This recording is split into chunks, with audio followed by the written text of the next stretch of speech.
That is the Bible. Oh, I can't wait to get to the Bible. We're going to have to wait a little bit, though, okay?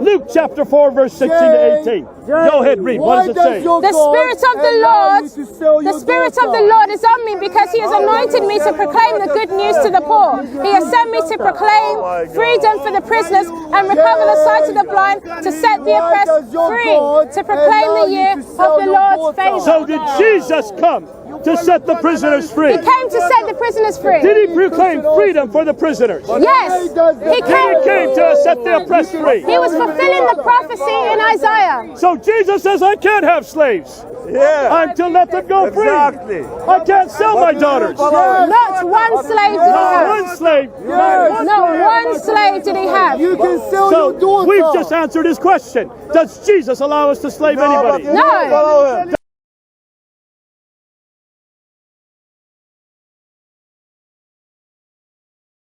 So we've just answered his question. Does Jesus allow us to slave anybody? But you don't follow him.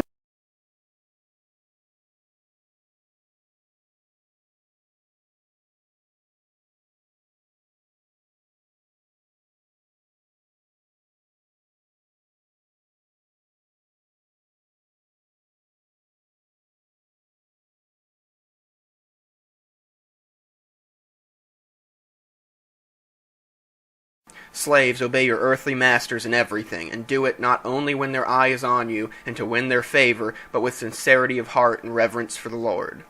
All who are under the yoke of slavery should consider their masters worthy of respect, so that God's name and our teaching may not be slandered. Teach slaves to be subject to their masters in everything, to try to please them, not to talk back to them, and not to steal from them, but to show that they can be fully trusted, so that in every way they will make the teaching about God our Savior attractive. The Bible is not concerned with liberating slaves. In fact, these verses tell slaves to keep their mouths shut and remain obedient, so that the gospel message can spread more easily without the threat of an uproar over things like freedom and equality. That is the Bible. Oh, I can't wait to get to the Bible. We're going to have to wait a little bit, though, okay?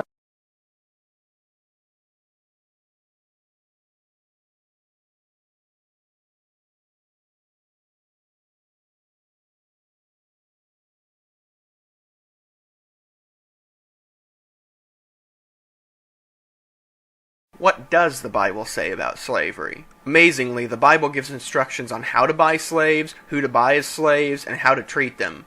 From Leviticus 25:44 through 46. Your male and female slaves are to come from the nations around you. From them you may buy slaves. You may also buy some of the temporary residents living among you, and members of their clans born in your country, and they will become your property.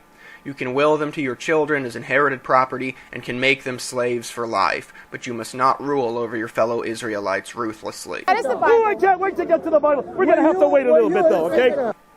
How are slave owners to treat their fellow Israelite slaves? If you buy a Hebrew servant, he is to serve you for 6 years, but in the 7th year he shall go free, without paying anything. If he comes alone, he is to go free alone, but if he has a wife when he comes, she is to go with him. If his master gives him a wife, and she bears him sons or daughters, the woman and her children shall belong to her master, and only the man shall go free. But if the servant declares, I love my master and my wife and children, and do not want to go free, then his master must take him before the judges. He shall take him to the door or the doorpost, and pierce his ear with an awl. Then he will be his servant for life. If a man sells his daughter as a servant, she is not to go free as men servants do. Think about that last sentence again.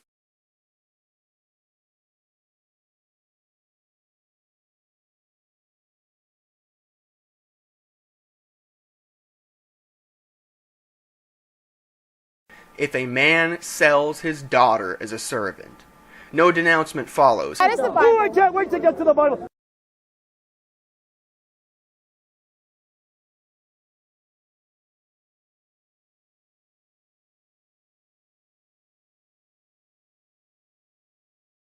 Exodus 21:20 through 21 gives instruction on how to beat your slaves. If a man beats his male or female slave with a rod and the slave dies as a direct result, he must be punished, but he is not to be punished if the slave gets up after a day or two, since the slave is his property. You can thrash them within inches of their lives, but make sure you don't directly kill them. That is the Bible. Oh, I can't wait to get to the Bible.